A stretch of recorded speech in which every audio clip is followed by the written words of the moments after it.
Le DAF Fresh Morning, c'est 104.5 tonnes de bonne humeur. Tous les matins sur Urban FM, la meilleure radio de la capitale.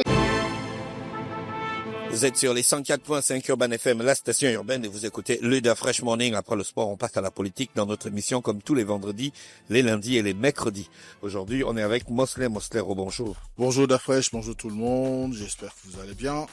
On va bien. Alors, on a un invité ce matin dans la rubrique politique. Là, on est dans le strict politique. Hein. Oui. Voilà. On a l'honorable monsieur Assoum Akue Jean Florian. Il est député du premier siège du 6e arrondissement de Libreville, président du groupe parlementaire UDB à l'Assemblée nationale. Exactement. Donc, chacun peut quand même se souvenir de ce qui est monsieur Assoum Akue, qui a été longtemps un cadre essentiel du CLR, du Centre des libéraux réformateurs de Jean-Boniface Asté, parti dans lequel il a d'abord eu à affûter ses armes et qui lui a permis de gravir un certain nombre d'échelons, conseiller municipal puis député. Il me corrigera si je ne me trompe pas, si je me trompe, pardon. Et à partir de cet instant, c'est quelqu'un qui a une lecture assez poussée de la situation politique de notre pays de ces 15 ou 20 dernières années par son militantisme et son engagement en politique. D'accord, ok. Monsieur Assoum, bonjour. Bonjour. Merci d'avoir accepté notre invitation. C'est moi. Mosley dit que vous avez une grande expérience politique. Quelles leçons ressentez-vous de cette expérience? Mais écoutez, j'ai un vécu, oui. En effet. Je suis militant sans l'avoir souhaité depuis aujourd'hui 29 ans. Parce que c'est très jeune que j'ai été repéré pour m'impliquer dans le militantisme aux côtés, comme il a bien rappelé, d'un leader historique, Jean-Boniface Asélé, auprès duquel j'ai fait toutes mes classes. Et j'ai commencé par être conseiller municipal au 3e arrondissement, député, parce que je l'avais accompagné lors des consultations de 2001. J'ai été son suppléant et lorsque la question des incompatibilités a été remise au goût du jour, il a donc fait le choix, d'être maire en lieu et place. Maire du 3e arrondissement. Et à cet effet, je me suis retrouvé assiégé à l'Assemblée nationale pour le compte du 2e siège du 3e arrondissement. Où d'ailleurs, en même temps, j'étais conseiller municipal. J'ai donc eu 2 mandats de conseiller municipal, 2 mandats. Et je me suis retrouvé au 6e arrondissement où également j'ai eu 2 mandats de conseiller et je suis à mon 2e mandat à la députation. Voilà. Est-ce qu'aujourd'hui, lorsque vous faites le bilan de votre parcours, vous vous dites « j'ai bien fait de m'engager parce que j'ai épousé une certaine idéologie ou j'ai épousé une certaine philosophie et que les choses semblent aller dans le bon sens ». Écoutez, je vous ai parlé de ce cadre-là que vous êtes sans ignorer et surtout l'identification à la qualité de l'homme qui était un réel bâtisseur.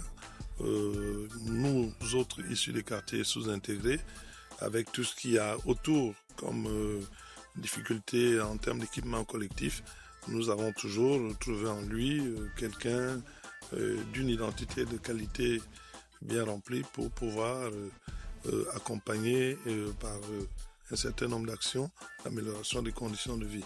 Donc nous avons grandi. Vous parlez essentiellement de moi, je n'aime pas trop, mais je n'étais pas seul. Beaucoup de jeunes ont fait leur part à ce côté. Et aujourd'hui, ils sont bien nombreux. Voilà. Et aujourd'hui, nous nous retrouvons à l'issue, pour ce qui me concerne, du coup de libération du 30 août 2023. Je n'ai pas hésité un seul instant lorsque la situation s'est présentée et où les choses se sont plutôt, j'ai envie de dire, déroulées de façon classique parce que personne n'a souvenance de m'avoir vu sur un plateau ou dans des écrits annonçant ma démission du Centre des libéraux réformateurs. Je me suis établi dans la continuité, dans le respect des règles qui étaient établies et aujourd'hui, comme la plupart des Gabonais, nous voulons réellement être des acteurs de ce challenge nouveau, qui est d'abord un challenge de dépassement des clivages politiques, parce que nous venons de vivre une période particulière et certainement chacun à son niveau essaie d'apporter sa modeste contribution s'appellera. Quelle lecture faites-vous de l'environnement politique du pays ces 10 dernières années, aussi bien en matière de circulation des élites que dans la gouvernance proprement dite?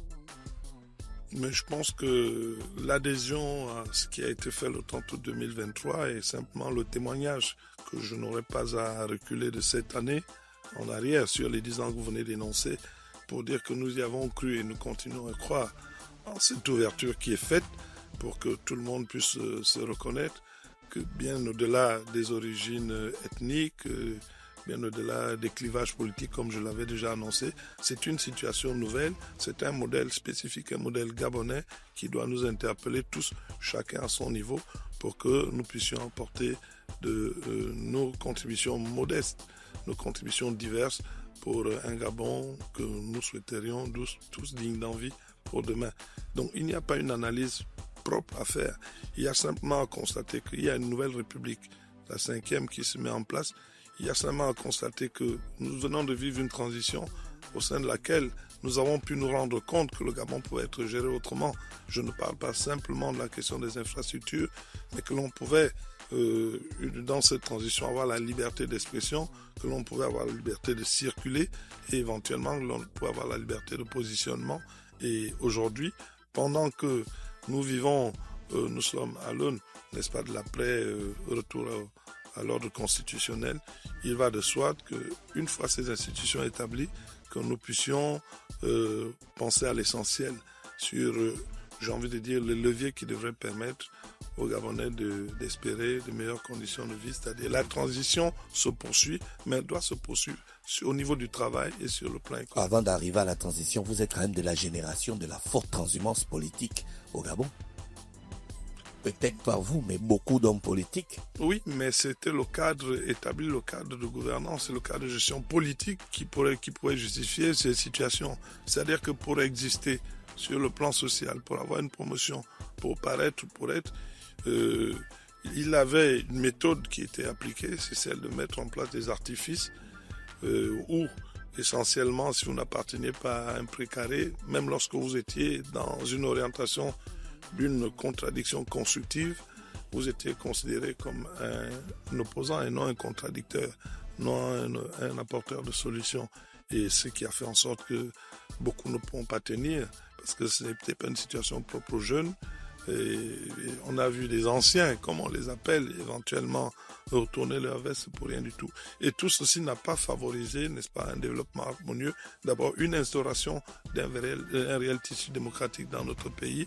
Et nous nous sommes retrouvés à apprendre tous les jours à fragiliser le tissu parce que lorsque vous portiez votre estime et votre confiance à un leader et que pour quelques broutilles ou pour une situation qui lui soit propre de façon subjective, ce dernier venait à remettre en cause ce en quoi vous avez cru.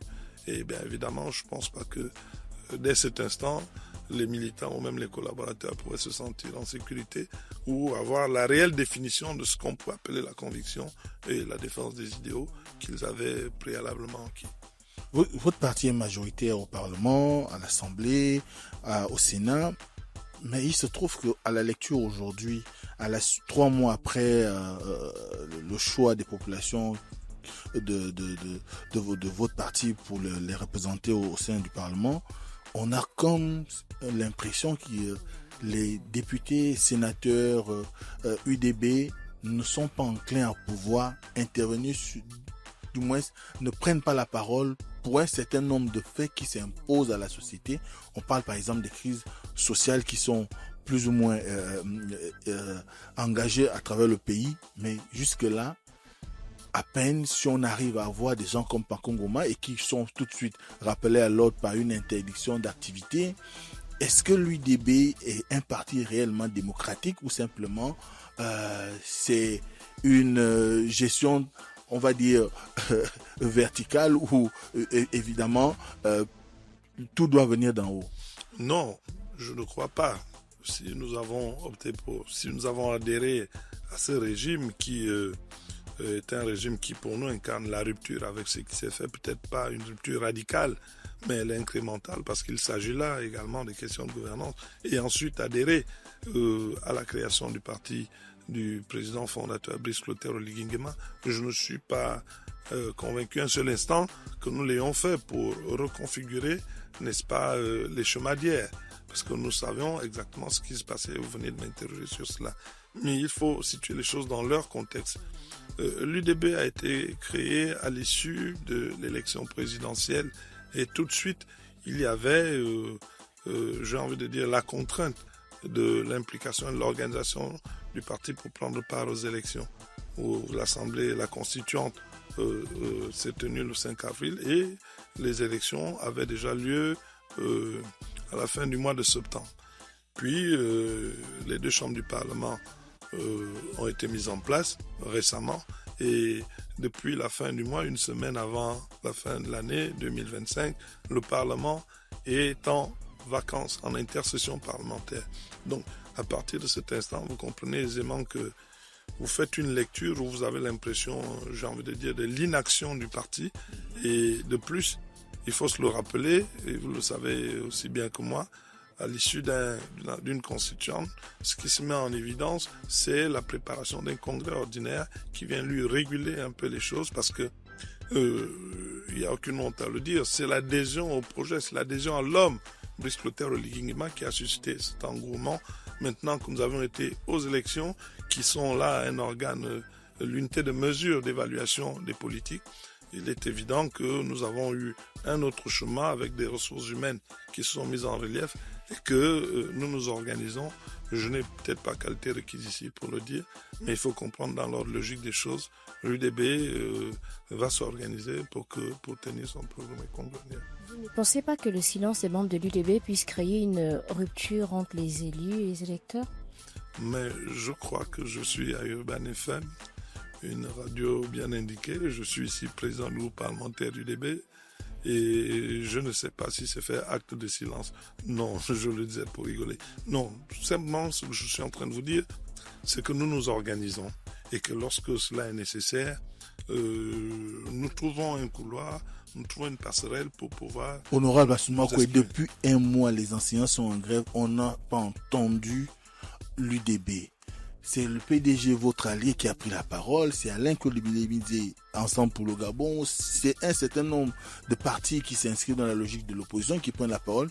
Le parti au pouvoir lui-même ne dit rien. Est-ce que vous n'arrivez pas à entendre les appels des populations ou simplement l'UDB aujourd'hui est dans une posture où on attend que tout soit résolu uniquement par Brice Clotaire Oligui Nguema? On a l'impression qu'on vous laissez tomber le président. Ce serait surprenant. Et ce serait, j'ai envie de dire, impossible dès l'instant où on se reconnaît. Voilà pourquoi je parle d'impression. On a été habitué à cela. On était habitué à une organisation où les partis viennent intervenir, où les pyromanes, n'est-ce pas, viennent jouer le rôle de... Et c'est courant. Et certains, à ce jour, n'ont même pas encore changé de paradigme parce que quand on regarde cette diversité, la question de l'éducation nationale, comme celle des revendications autour des situations administratives des agents publics, est une question très importante. Et c'est parce qu'elle est très importante justement que, pas que l'UDB s'abstienne de lier, parce qu'en même temps, si l'UDB anticipait par multiples communiqués ou par multiples interventions, mais on serait ramené à l'évidence et au rationnel en disant mais en même temps que vous en parlez, vous ne trouvez pas d'issue parce que tout compte fait, le président de la République, les présidents fondateurs de votre entité et la grève se poursuit. Non, ce n'est pas dont les questions. Nous ne voulons pas nous organiser. Nous ne sommes pas une organisation d'agitation.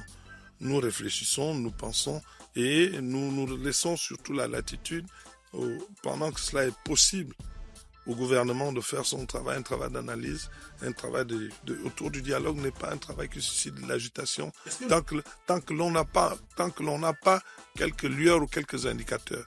Maintenant que les choses ont pris une posture certaine, je pense, et je le dis, j'ai pas mandat ici, je pense que le parti de manière officielle va s'exprimer sur ce qui est. Et au demeurant, et je le dis, nous allons nous organiser. Je vous l'ai dit, c'est comme un enfant qui naît, qui fait ses premiers pas. Nous sommes en train de nous structurer, de nous organiser pour que nous puissions aller vers l'exigence qui peut être faite pour la gestion d'une entité aussi importante qui a sa majorité dans les deux chambres du Parlement, qui a la plupart des conseils et évidemment qui est aux responsabilités de façon globale aujourd'hui. Il faut qu'on se le dise par la multiplicité de ces militants qui sont aux responsabilités. Donc c'est, je pense, une posture de sagesse. C'est plus une posture de sagesse qu'une réelle incapacité ou incompétence notoire à pouvoir faire le travail politique. Vous pouvez croire, vous pouvez pas ici en introduction vanter l'expérience, modeste soit-elle, des gens comme nous autres, et penser réellement que au niveau de l'UDB, nous allons reconfigurer un espace qui va être une boîte d'enregistrement, que ce soit pour l'UDB comme pour le groupe parlementaire. Alors, votre opposant ou contradicteur, Alain-Claude Willemizé et le parti Ensemble pour le Gabon, estime aujourd'hui qu'il est fondamental qu'on mette en place les États généraux de la nation parce qu'il estime que les institutions telles que mises en place aujourd'hui se retrouvent à l'opposé de ce qui pourrait être quelque chose qui permettrait le bon fonctionnement de l'État. Comment vous, président du groupe parlementaire, mais également de l'UDB, entrevoyez presque cette proposition ou la critique faite à la gestion institutionnelle aujourd'hui dans notre pays? Non, c'est pas parce que mon beau-frère joue son rôle, c'est-à-dire celui de se mettre dans la posture du contradicteur, que le gouvernement qui est un gouvernement responsable et les autorités du gouvernement vont sursauter. Non, je crois pas. Non, il faut dire les choses honnêtement. Le Gabon, à l'image, indépendamment du mouvement des quelques soubresauts que nous pouvons connaître, qui sont légitimes, parce que c'est celui qui travaille justement, qui se heurte, n'est-ce pas, à l'écueil. Ce n'est pas une raison. Le Gabon ne traverse pas une crise institutionnelle. Ce n'est pas possible que l'on se le dise. Et même revenir ici, sur la place publique, remettre en cause un travail qui a été fait par un ensemble de compatriotes de toutes les catégories sociales, c'est une forme d'arrogance, un digeste politique, mais chacun de nous prend ses responsabilités. Vous pensez que le constat qu'il fait n'est pas correct? Je ne crois pas, et je n'ai pas besoin de parler de moi de façon globale. Pensez-vous un seul instant que le Gabon donne l'impression de vivre une crise institutionnelle, dans la mesure où c'est par des organisations inclusives où le débat a été ouvert, que les inscriptions qui ont été faites, qui sont passées par référendum, nous ont décliné la nouvelle constitution que nous avons. Donc je pense que ce n'est pas le débat qui soit d'actualité. Et puis, je ne fais pas un débat d'homme. C'est lui qui le dit. Je vous disais tantôt que c'est un aîné, mais c'est mon beau-frère. Je pense que c'est quand même assez curieux. Bon, pas curieux pour ce qui le concerne. Il est assez difficile pour lui, aujourd'hui, d'être celui-là qui voudrait revêtir le costume de Père Noël, lorsque on sait très bien qu'il a pas le fait qu'il ait appartenu, nous autres, nous sommes nombreux à avoir été l'Ancien Régime, mais lorsqu'on a été le chantre premier et puis torpiller l'instinct démocratique en allant vers le bulletin unique et ainsi de suite, je crois qu'il y a quand même beaucoup à refaire. Mais le débat n'est pas à ce niveau. Mais vous ne pensez pas que l'architecture institutionnelle de notre pays aujourd'hui est très lourde à supporter, aussi bien en matière budgétaire que même dans la conscience? Il y a des organisations qui sont, du moins des institutions qui sont aujourd'hui presque inutiles pour la nation. Quelle différence y a-t-il entre l'architecture qu'il y avait hier et aujourd'hui, si ce n'est le fait que nous soyons en régime présidentiel ou en même temps le chef de l'État et le chef du gouvernement. Et un gouvernement avec des membres du gouvernement, avec à sa suite un vice-président en charge du gouvernement, en charge de la coordination des actions gouvernementales. Mais quel problème? Comment voulons-nous créer un débat là où il n'en a pas? Les Gabonais doivent être ancrés à autre chose aujourd'hui. C'est de regarder en se disant, nous sortons d'une situation extrêmement complexe. Il faut savoir où nous devons mettre le curseur pour que nous puissions tous travailler d'intelligence et faire en sorte que nous remettions notre pays sur selle. C'est ce dont il est question. Maintenant, la politique politicienne qui consiste à donner l'expression, entendu que notre pays a validé l'adhésion au régime multipartite démocratique depuis 1990, je pense qu'il est tout à fait indiqué que chacun se mette à sa place, mais à la charge pour les responsables, à charge pour le peuple de comprendre réellement où sont leurs intérêts. Je ne crois pas de mon point de vue, et comme je vous le dis, il n'y a aucun débat autour de cette question de crise. Ce serait là venir faire insulte aux Gabonais qui ont pris part à toutes ces assises, et ces assises qui ont consisté à ce que nous ayons un retour à l'ordre constitutionnel. Au-delà même des Gabonais, ce serait un peu décrier, n'est-ce pas, la confiance et j'ai envie de dire les quitus qui nous ont été donnés par les différents organismes sur le plan sous-régional, international qui nous accompagnent. Je ne crois pas que le débat soit là. Le débat, c'est de se dire aujourd'hui, nous avons des situations administratives, nous avons un pays à gérer. Comment est-ce que nous devrions le faire en tenant compte du passif que nous avons? Parce que là également, j'ai entendu dire qu'il ne fallait pas en parler. Non, vous ne pouvez pas concevoir, monter une maison, un bâtiment en R+2 si vous ne regardez pas la résilience des fondations. Nous y sommes. Mais qu'est-ce que nous avons aujourd'hui comme fondation? C'est là toute l'interrogation. Et ça nous amène réellement à nous asseoir. Et j'ai envie de dire, à essayer d'être plus, j'ai envie de dire, républicain pour ce qui est des responsabilités, mais de faire montre acte de patriotisme à tous les niveaux, en nous disant oui, je vois des débats se faire, j'ai vu Jean Gaspard être indexé pour avoir été choisi, non. Mais nous sommes d'abord dans une société africaine, je suis heureux de le dire. La médiature a des missions spécifiques, réellement encadrées par des textes, mais il n'est pas exclu que face à une situation qui est une situation préoccupante pour l'intérêt général, que l'on soit en mesure de choisir tel ou tel autre. Tenez, je prendrai pour exemple, lorsque l'on organise des conférences nationales, c'était une mode dans notre espace environnemental. Lorsque l'on a des conflits en interne dans le pays, nous allons assez souvent vers le clergé, chercher des membres du clergé pour venir. Donc, je ne crois pas que ce soit cela le débat aujourd'hui. Le débat ne doit pas être la diversion. Le débat de se dire, nous avons un pays à gérer, nous avons un pays à aimer, nous avons des générations futures à préparer. Comment est-ce que nous devions faire? Comment nous devons nous organiser éventuellement tous? Et comment chacun doit porter sa pierre à l'édifice? Le débat aussi, c'est sur la sollicitation de l'accompagnement du FMI par l'État, notamment par l'annonce faite, le communiqué fait par le ministre de l'économie. Vous, aujourd'hui, quelle interprétation faites-vous de cette action, étant donné qu'elle trouve quand même matière à redire au sein de l'opinion? Beaucoup de personnes savent que quand le FMI intervient, ce n'est pas souvent de gaieté de cœur, c'est qu'il y a problème. Quelle lecture faites-vous au niveau du groupe parlementaire UDB à l'Assemblée nationale? Mais écoutez, cette lecture, elle est faite d'abord en tant que citoyen gabonais, parce que la sollicitation, le retour du FMI n'est que la résultante de gouvernance antérieure. Donc il n'y a rien de nouveau. Essentiellement, vous pensez? Non, je vous le dis clairement. Le FMI intervient dans quel genre de posture? Dans la situation où vous rendez à l'évidence que tout seul, vous ne vous en sortez plus et que votre économie s'est enrichie. Mais elle s'est embobée sur quelle base? Ce n'est pas sur les 2 années précédentes. Comment cela a été fait? Lorsque les autorités de la transition arrivent et qu'elles décident, par exemple, du dégel de toutes les mesures qui ont été prises sur la base d'un compromis ou des accords avec ces organismes de finance sur le plan international.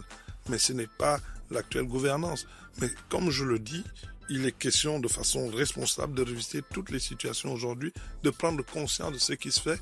Et c'est à ce niveau également que je pourrais, et je me répète là sur la question, en appeler au patriotisme des uns et des autres en se disant nous mettons le curseur à tel niveau parce que voilà la situation dans laquelle on s'est retrouvé, qui est une situation d'ensemble. Tenez, c'est comme si vous étiez dans une maison où un de vos enfants ou votre neveu qui y réside pourtant a mis le feu et que vous avez des problèmes d'électricité. Mais c'est tout le monde qui subit et tous ensemble, vous devez, la pluie venant, vous organiser pour ne pas que l'eau, les infiltrations d'eau que vous retrouviez inondées. Voilà la situation face à laquelle nous nous trouvons aujourd'hui. Ce n'est pas le fait. Si vous voulez que je parle des chiffres, si je voulais que je parle de la dette, en 2009, lorsque le régime sortant arrive, le Gabon était endetté à hauteur de 1300 milliards de francs. Et en 2023, lorsqu'arrivent les autorités de la transition, nous étions à 7100. Donc vous pouvez comprendre aisément que je ne voudrais pas... Aujourd'hui, on a encore dépassé ce cap.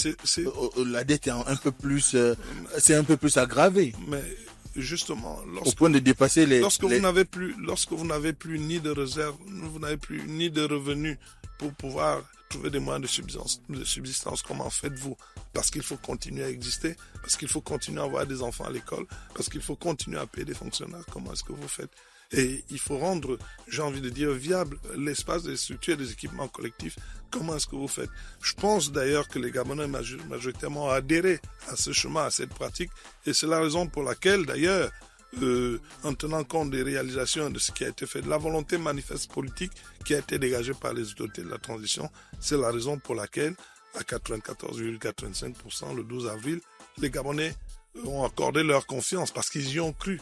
Et en y croyant, il y a un prix à payer. C'est le prix de la réalité. C'est le prix de s'asseoir en nous disant, mais réellement, ce à quoi nous aspirons, est-ce que dans la mesure économique aujourd'hui, est-ce que nos finances nous le permettent? Comment est-ce qu'on va faire pour que nous en sortions? Et c'est là, et c'est à ce moment bien précis qu'il est important que l'on aille dans l'élargissement. Parce que, je vous le dis, nous sommes en intercession, je suis allé dans le Goé-Vindo pour des raisons privées, pour des raisons familiales.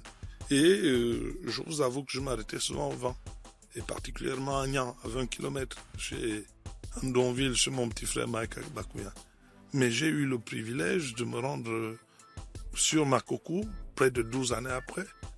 Je ne fais injure à personne, mais nous savons tous qu'en termes de classification de développement, même présumé des provinces dans ce Gabon, le Goé-Vindo était situé, j'ai envie de dire, dans une case spécifique avec une autre province. Je m'abstiendrai de citer ici parce que ceux qui sont nombreux à m'écouter, et comme ce sont des aînés, j'ai pas envie de passer le week-end enfermé. Au téléphone. Enfermé, non pas au téléphone. Je m'excuse et je leur dis bonjour, pas de passage. Mais ce que j'ai vu, je vous dis déjà pour partir devant, je ne peux pas me l'imaginer. Mais vous roulez à 100, 120. 100, 120. C'est vous dire quelle est la nécessité. Je suis arrivé à Makoko, mais vous vous sentez dans une ville où les gens, une ville en devenir. Mais vous vous arrêtiez au vent parce qu'il y avait déjà un travail fait en amont.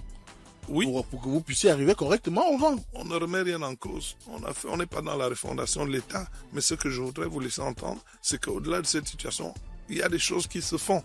Parce que tout à l'heure, vous faisiez allusion au taux d'endettement qui se relève. C'est pour vous dire qu'il est justifié.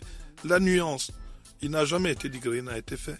La nuance entre l'endettement d'hier et celui d'aujourd'hui, c'est que celui d'aujourd'hui, tout de suite, il est manifeste, vous le ressentez, il y a des indicateurs, indépendamment des indicateurs, vous avez sur le plan physique la matérialisation de l'utilisation de cet argent. C'est cela la différence avec ce qui se faisait hier.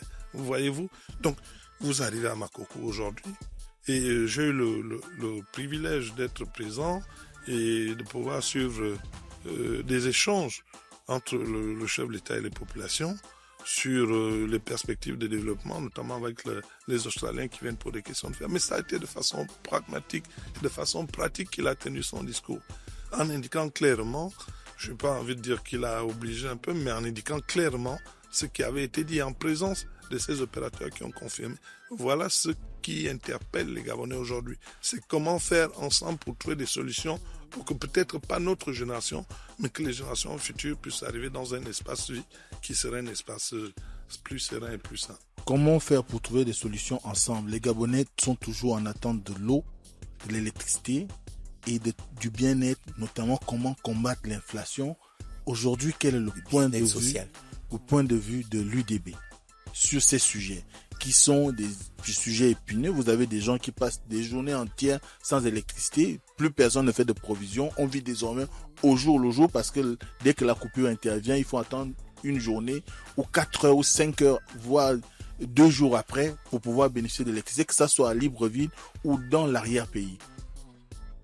Écoutez, ce que vous posez là comme problème est aussi simple, je crois que c'est ce que je dis depuis une vingtaine de minutes ici. La crise, elle est structurelle. Et lorsqu'elle est structurelle, ce n'est pas sur un coup de baguette magique que l'on vient à changer les choses. Et l'avantage qu'il y a aujourd'hui, c'est que ce soit à l'UDB ou pour tous les autres Gabonais, toutes les entités, il faut que l'on soit juste et il faut surtout que l'on prenne le courage d'accepter le réalisme, le discours vrai et sincère qui est celui du chef de l'État. Et quand je dis chef de l'État, je voulais faire allusion au président fondateur de l'Union démocratique des bâtisseurs, le compagnon bâtisseur Brice Clotaire Oligui-Nguema. C'est ce discours qui est. Voilà la situation dans laquelle nous nous trouvons aujourd'hui. Voilà les propositions de pistes d'issue, de solutions qu'il y a. Vous parlez de la question épineuse de l'électricité, mais oui, c'est une question vécue et subie de tous, qui n'a pas été réglée aujourd'hui, qui a des précédents de près d'une vingtaine d'années. Ce n'est pas un département classique comme, j'ai envie de dire, le vendeur à la sauvette qui vous vendait des bananes douces il y a cela 6 mois et qu'il faudrait remplacer parce qu'un matin, en allant faire des acquisitions, on se serait rendu de ce que la qualité de ces produits n'était pas requise. Ce n'est pas cela. Il y a une organisation d'abord infrastructurelle d'importance derrière. Il y a une société, la Société d'énergie de Gabon, à restructurer parce que le passif est existant, il est réel. Nous sommes tous au Gabon. Vous savez combien il est difficile aujourd'hui d'avoir un compteur d'eau. ou d'électricité, simplement parce que ces produits ou ces unités techniques ne sont pas fabriqués à Cocotier ou à Cocobit. Il y a des fournisseurs à l'extérieur dont le passif est considéré et qui fait en sorte que nécessairement on ne puisse pas. Donc nous sommes là-dessus, l'UDB est là-dessus, le président de la République et son gouvernement sont là-dessus et nous regardons à quel point cette question est préoccupante. C'est cela, le principal ou l'intérêt qu'il y a aujourd'hui lorsque nous faisons allusion, nous, à ce que ce soit l'inclusivité, à ce que le patriotisme prévale, c'est simplement parce que il faut lire autour de soi ce qui se fait. Nous avons des signaux qui démontrent la suffisance, qu'il y a une préoccupation pour aller vers l'amélioration. Les bateaux turcs, comme on le dit, on le dit vulgairement lorsqu'ils sont arrivés, mais on a crié. Il y a eu des caricatures parce que, et ça encore, ça peut être concédé, c'est ce que nous savons le mieux faire, ou du moins c'est ça à quoi nous avons simplement été amenés à faire au moment où on ne pouvait pas apercevoir son salaire à temps, où on ne pouvait pas avoir des rappels. Donc on était beaucoup versé dans le Congo. Mais ça a été une solution, j'ai envie de dire palliative. Mais avant d'y arriver, avant que la critique ne se fasse, il faut déjà lier la manifestation d'intérêt, n'est-ce pas, de l'amélioration ou de gestion de la situation en titre même transitoire. Voilà dans quelle situation, malheureusement, nous nous retrouvons aujourd'hui. Mais vous parlez sans cesse du groupe parlementaire. Je voudrais quand même vous dire que, au nom de la séparation des pouvoirs et dans ce qui se fait, nous allons travailler à faire en sorte que l'intérêt, n'est-ce pas, de nos mandants, des populations, l'intérêt général, que le patriotisme, que la nation prévale avant toute chose. Nous avons entamé notre mandat et pendant près d'un mois, nous avons eu à examiner 4 textes essentiellement et l'un d'entre eux pourrait être mis de côté parce qu'il s'agit d'une proposition, c'est le règlement de l'Assemblée nationale qu'on peut également appeler règlement intérieur. Et indépendamment de cela, nous avons eu 3 textes. Un texte sur le nouveau Conseil économique et social, environnemental et culturel. Un autre texte sur la création d'une entreprise que l'on appelait Lancaster Sheraton. Et puis le 3e également sur la taxe forfaitaire d'habitation. Mais je voudrais vous dire que l'UDB a 102 députés sur les 145 que nous sommes. Il y a un des textes qui a été rejeté. Simplement parce qu'il ne remplissait pas les formes, simplement parce que lequel honorable la création de l'entreprise Sheraton Lancaster. Ce sont des choses dont on ne parle pas. Parce que ce texte arrive à l'Assemblée, bien que l'UDB ait la majorité, nous nous rendons à l'évidence que déjà dans la forme, il ne présentait pas les caractéristiques, il n'y a pas un décret, il n'y a pas de lettre d'accompagnement. Et puis en plus, à l'examen au fond de ce texte, parce que nous avons quand même pris le soin de l'examiner, à l'examen au fond de ce texte, nous nous sommes rendus compte que l'État gabonais les intérêts de l'État n'avaient pas été suffisamment préservés. C'est une schématique qui nous a été présentée où un opérateur économique était majoritaire et on nous annonçait qu'il mettrait des fonds de 20 milliards de francs sans qu'en amont on nous ait versé des éléments d'évaluation ni du foncier ni du bâti de Sheraton. Nous avons pensé que ce n'était pas soutenable, indépendamment de ce, et nous avons rejeté. Donc voilà un peu l'état des... Mais le président Paco Ngoma a quand même fait ternir l'image du groupe parlementaire UDB à l'Assemblée, dans la mesure où l'UDB a fini par le suspendre alors qu'il prenait fait et cause pour les populations en ce qui concerne le vote de la taxe vous savez, ce qui est difficile, forfaitaire d'habitation. Ce qui est difficile, c'est d'aller vers, j'ai envie de dire, l'information réelle. Mais je voudrais déjà, in fine, vous dire que Paco Ngoma a voté pour la taxe d'habitation. Non, ce qui a été fait comme observation, c'est comme dans un mariage. Lorsque vous êtes une demoiselle, vous avez votre épouse. Dès l'instant où elle fait comme elle veut, tant que vous ne lui avez pas passé la bague, elle va dans les bistrots, mais dès l'instant où elle décide de signer cet engagement, vous allez devant l'officier d'état civil, elle est consignée à pouvoir préserver une certaine image. Il y a une attitude que l'on ne pourrait plus avoir. L'article 90 de notre Constitution consacre justement la plénitude aux parlementaires de l'expression démocratique qui est sienne.